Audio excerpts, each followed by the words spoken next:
두려움을 넉넉히 이기다라는 제목으로 하나님 말씀 인도하겠습니다. 두려움을 이기기 위해서 강하고 담대함. 6절 말씀이 오늘 설교 핵심입니다. 강하고 담대하라. 너는 내가 그들의 조상에게 맹세하여 그들에게 주리라 한 땅을 이 백성에게 차지하게 하리라. 보통 이런 말씀의 주어는 누구겠습니까? 하나님이죠. 근데 오늘 말씀의 주어는 너는이에요. 너는 내가 그들에게 조상에게 맹세하여 그들에게 주리라 한 땅을 이 백성에게 차지하게 하리라. 너는 누구예요? 너는 여호수아. 네가 이 백성으로 가나안 땅을 차지하게 할 것이다. 이런 말씀하고 있다는 것입니다.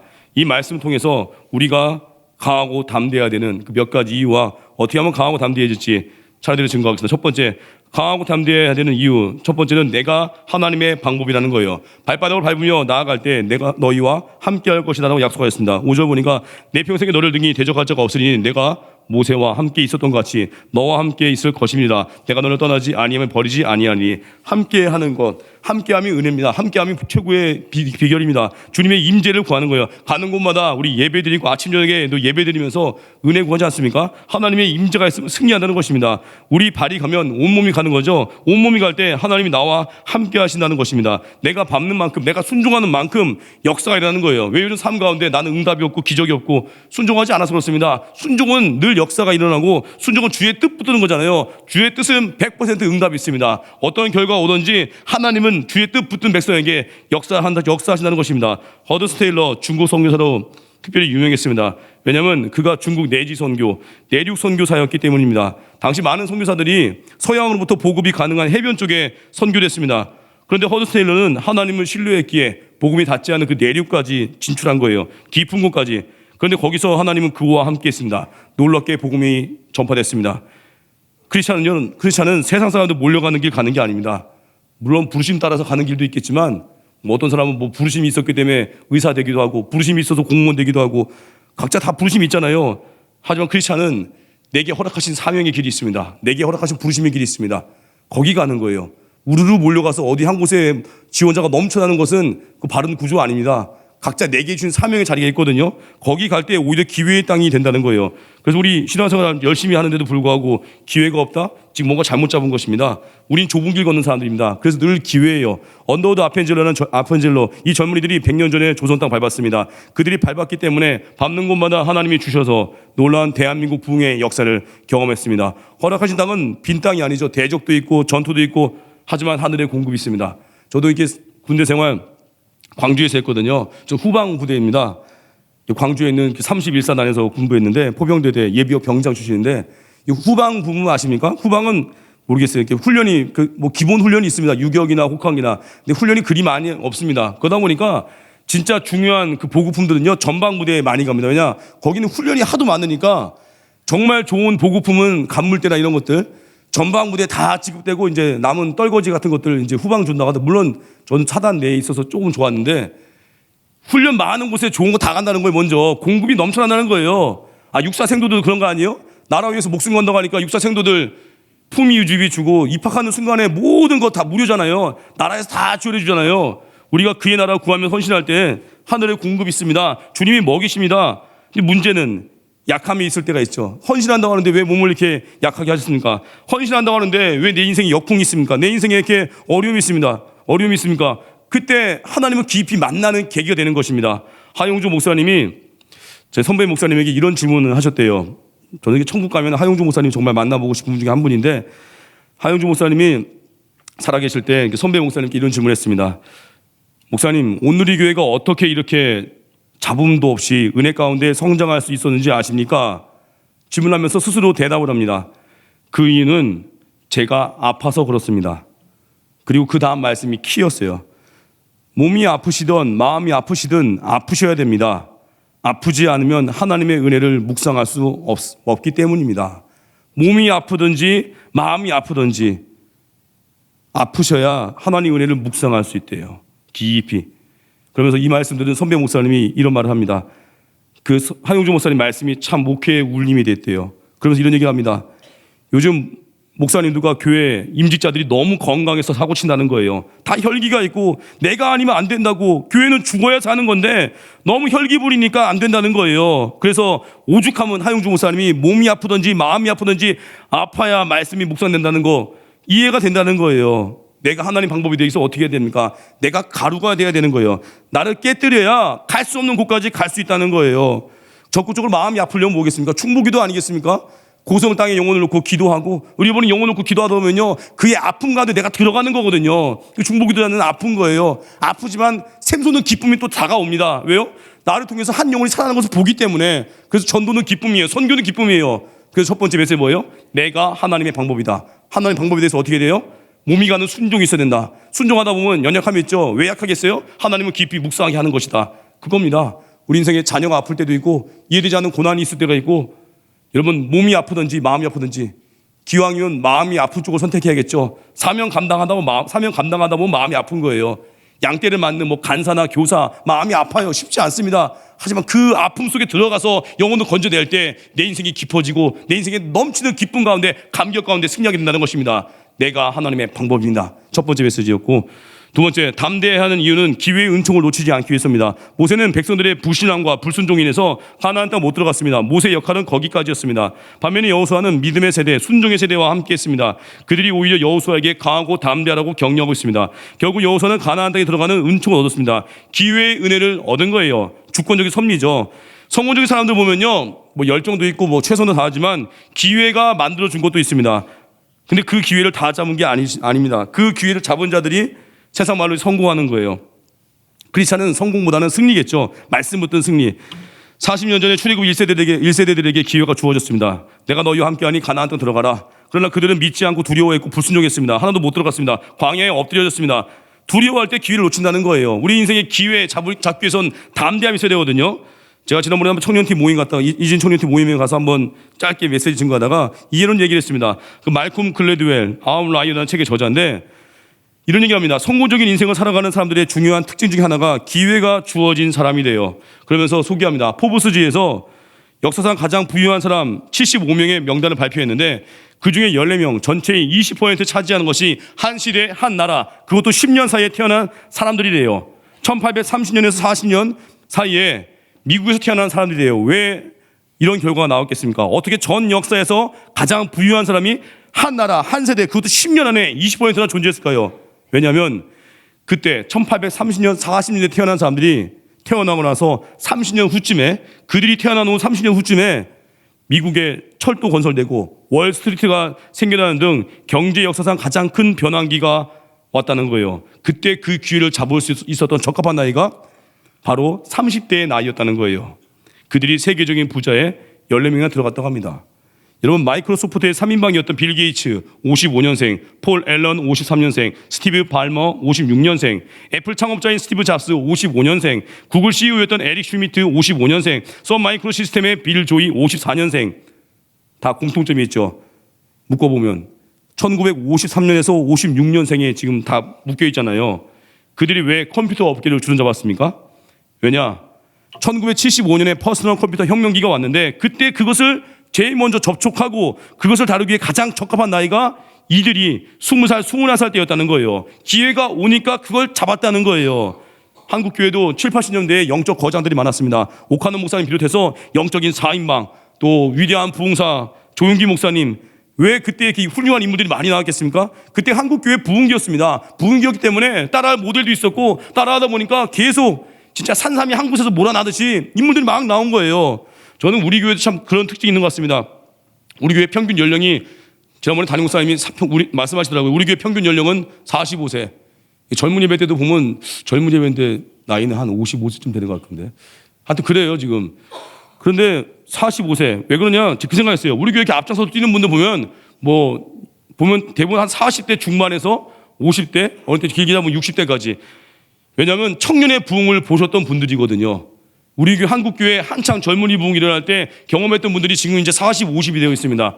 근데 20, 30대가 지금 뻥 뚫려 있어요. 이제 다시 재건해야 되는데 감사한 것은 이제 청소년부에서 이제 아이들 캠프도 하고 믿음의 졸업생들이 올라온 아이들 제가 딱 명단을 보니까 기대가 돼요.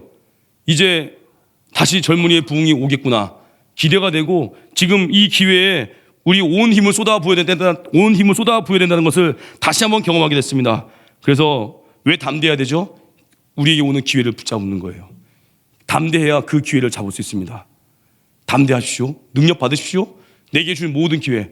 특별히 우리 교회 지금 비어있는 20, 30대 이제 채워나가야겠죠. 지금 40대, 50대 죽을 힘을 다해서 다음 세대에게 우리가 받은 은혜를 물려주고 싶어서 몸부림치고 있습니다. 연결시켜야 됩니다. 연결시켜서 이제 이전보다 더 큰 영광을 다음 20대, 30대에게 보여줘야 됩니다. 청소년부 졸업생들, 지금 청소년부 학생들, 또 지금 초등부 학생들, 저는 기대합니다. 그들 중에 정말 각 나라에 다 나아가서 복음 증거하는 많은 일꾼들이 나올 것을 믿습니다. 그 기회를 붙잡는 우리 교회 되기를 바랍니다. 세 번째, 어떻게 강하고 담대하겠는가? 첫 번째가 말씀드려야 된다는 거예요. 여호와의 종 1절 보니까 여호와의 종 모세가 죽은 후에 여호와께서 모세의 수종자 눈의 아들 여호수아에게 말씀하여 이르시되, 말씀 드려야 된다는 거예요. 말씀이 들리는 게 복이고요, 말씀이 우리에게 능력이거든요. 이 음성이 두려워하는 여호수아에게 힘을 준 것입니다. 여호수아는 그가 40년간 의지했던 지도자 모세가 죽었을 때 얼마나 마음이 두려웠겠습니까? 마음이 힘들었겠죠. 전임자가 탁월하다는 것은 늘 마음에 부담이 있는 거예요. 전임자가 탁월한 것뿐만 아니라 교회도 그렇습니다.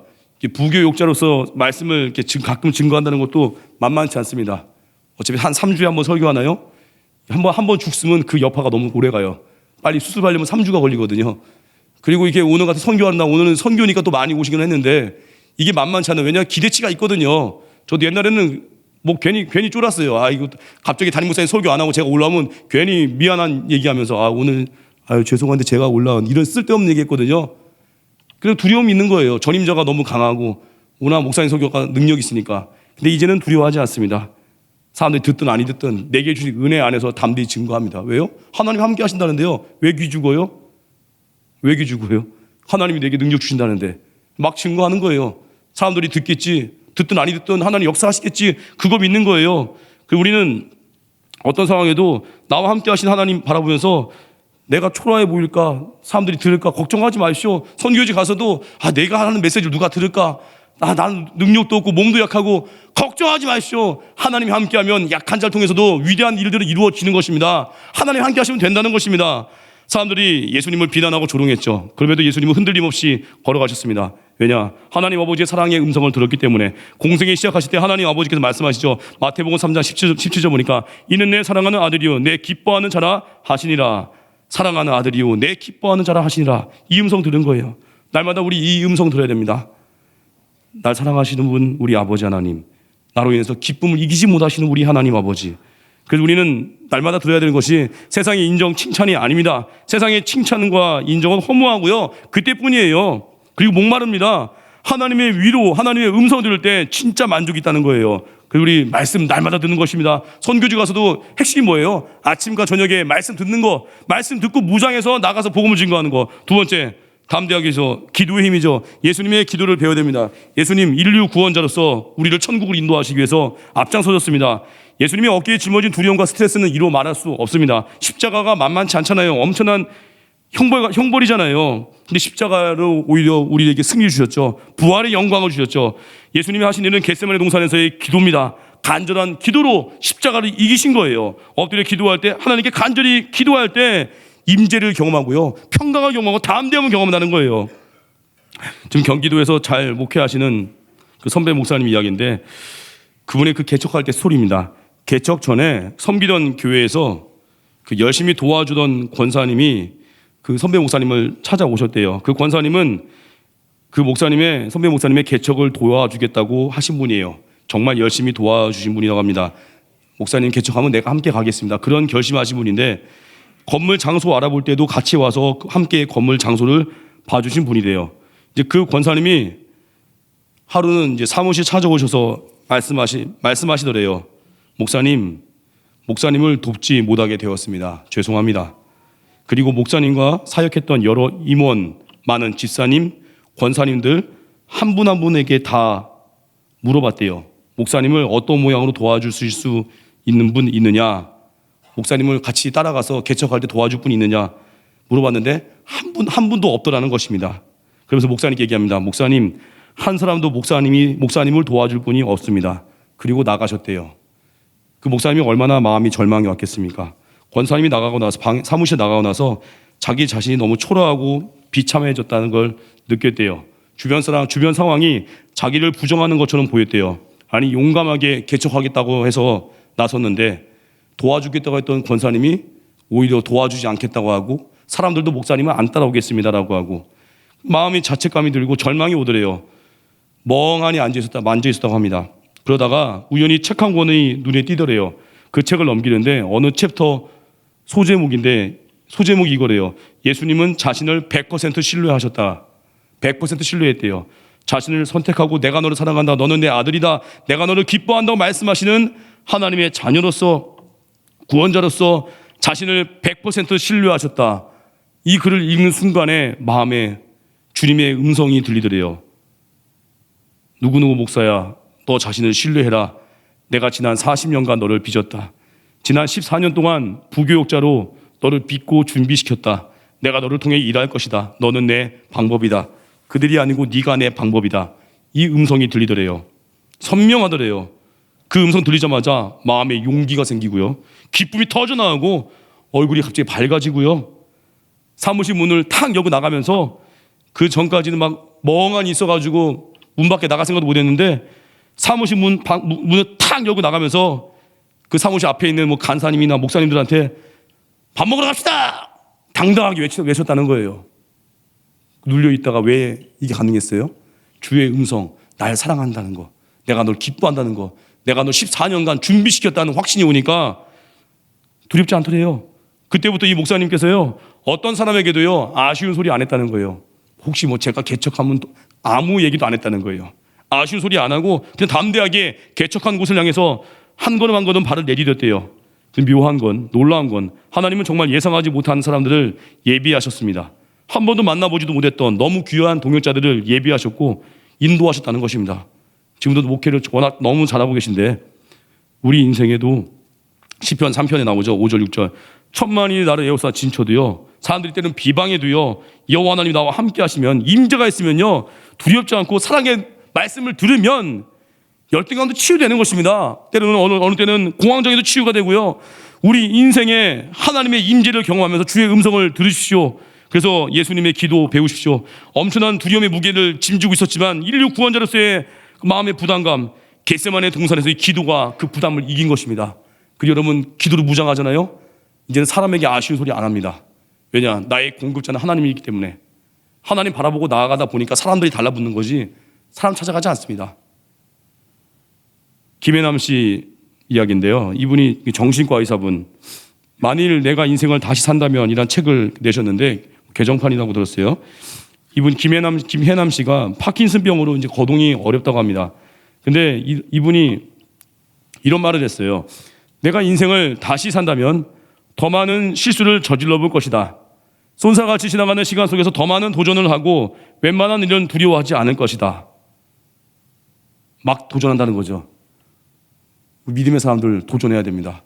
하나님 우리에게 도전 안 하고 우리 다스림의 능력을 주셨잖아요. 우린 그냥 방에 앉아서 뭐 뒹굴뒹굴하면서 햄버거나 먹으면서 TV나 보면서 그런 인생 사는 게 아닙니다. 창조 때부터 다스리고 정복하라. 내가 너로 큰 민족 이루고 열방에 복이 되게 할 것이다. 목적 있는 우리 부르심이 있거든요. 다스림의 권세가 있는 것입니다. 그래서 은혜 받잖아요. 권세가 임하잖아요. 회사 상관입니까? 회사에서 리더십 생깁니다. 권세가 있는 거예요. 믿음의 가장입니까? 기도하잖아요. 가정에 질서가 잡히는 거예요. 말 한마디에도 아이들이 말을 듣고 기도하고 순종하고. 교사입니까? 요즘 교사분들 손발이 묶였다고요? 아닙니다. 진짜 교권 그 위에 영권이 있습니다. 영권으로 애들 압도해야 되는 거예요. 말 한마디에도 야, 이 선생님은 하나님이 함께 하시는구나. 그걸 두려워하게끔 만드는 거예요. 경외하게 만드는 거예요. 그래서 우리 하나님이 우리에게 주신 능력 가지고 다스림의 권세를 활용하십시오. 그리고 도전하는 것입니다. 그래서 기도는 뭐예요? 이 도전을 가능하게 할 때 우리 마음에 거역의 영들이 있거든요. 기도는 그 거역의 영들을 깨뜨립니다. 내 마음에 저항하는 욕심과 고집이 있거든요. 그걸 박살내는 게 기도의 능력입니다. 저녁에 김창옥 교수님 강의 많이 들으신 분도 있을 것입니다. 이분 되게 재밌잖아요. 김창옥 교수님 강의 중에 되게 이번에 보니까 리액션을 보면 여자분들 나이대를 알 수 있대요. 보신 분 있죠? 자, 이분이 하면 참 웃긴데 제가 하면 별로 안 웃길 것 같지만 그냥 썰렁해도 한번 봐주십시오. 30대는 여전히 자기가 미시라고 생각한대요. 그래서 이렇게 웃긴 얘기 해더라도요. 내가 왜 아줌마야 하면서 웃을 때에도 절대 자존심을 놓지 않는데요. 그래서 자존심을 안 놓기 때문에 웃긴 얘기해도 30대는 속으로 막 엄청 웃겨도 입을 막 가린대요. 입을 가리면서 미소를 짓는데요. 자존심을 지켜야 되니까. 40대 중반은요, 좀 자아가 깨져 있대요. 어차피 인생 호락호락하지 않다. 너무 품 잡지 말자. 좀 편하게 가자. 둥글둥글하게 살자. 40대 중반의 여성분들에게 막 웃긴 얘기하면은 이제는 자아가 좀 깨졌으니까 막 머리를 치면서 막 고개를 뒤로 제치고 옆사 막 때리고 자아가 약간 죽어 있대요. 50대 이상은요, 완전히 자아가 깨져 있어서 웃긴 얘기하면 이런데요. 하고 자아가 다 깨진 거래요. 저는 오늘 말씀 앞에 리액션 하기 바랍니다. 자아가 다 깨져서 50대 이상 여성분들의 반응이 우리 모든 세대들의 그 리액션과 같은 어떤 말씀이 들어와도 바로 내가 다 깨져서 하루라도 빨리 깨지는 게 복입니다. 두려워 말고 순종하십시오. 강하고 담대해서 놀라운 기적의 주인공이 되십시오. 기회의 은총을 누리십시오. 결론, 담대해야 하는 이유, 내가 하나님의 방법이기 때문입니다. 쓰임받는 은혜 누리십시오. 죽어라 스펙 쌓다가 쓰임받지 못하면 뭐 할 거예요? 슬피 울며 이를 갈겠죠. 쓰임받는 은혜를 누리십시오. 담대해야 하는 두 번째 이유, 기회를 붙잡기 위해서입니다. 세컨 찬스 주십니다. 담대함으로 무장해서 내게 오는 모든 기회, 선교의 기회, 전도의 기회, 예배의 기회 붙잡고, 특별히 우리 교회 다음 세대들 비어있는 20, 30대 몇 명 있긴 해요. 뭐 주경찬 같은 이제 30살 형제도 이렇게 몇 명 있는데 그래도 이제 늘어나야겠죠. 다음 세대 부흥의 기회를 붙잡고 뛰십시오. 그리고 어떻게 담대하죠? 기도와 말씀입니다. 사랑의 확신 가운데 전진하십시오. 주님 우리 사랑하십니다. 사람에게 아쉬운 소리 안 해도 됩니다. 비교하지 마십시오. 우리 한 명 한 명에게 능력 주셔서 강건하게 우리를 사용하십니다. 날 사랑하는 분, 날 인도하는 분, 날 바라보면서 기뻐하는 분, 그분이 우리 아버지십니다. 그 사랑을 담대히 증거하는 선교대원 되기를 주님의 이름으로 축원합니다. 자리에 서나겠습니다. 파송의 노래 찬양하겠습니다.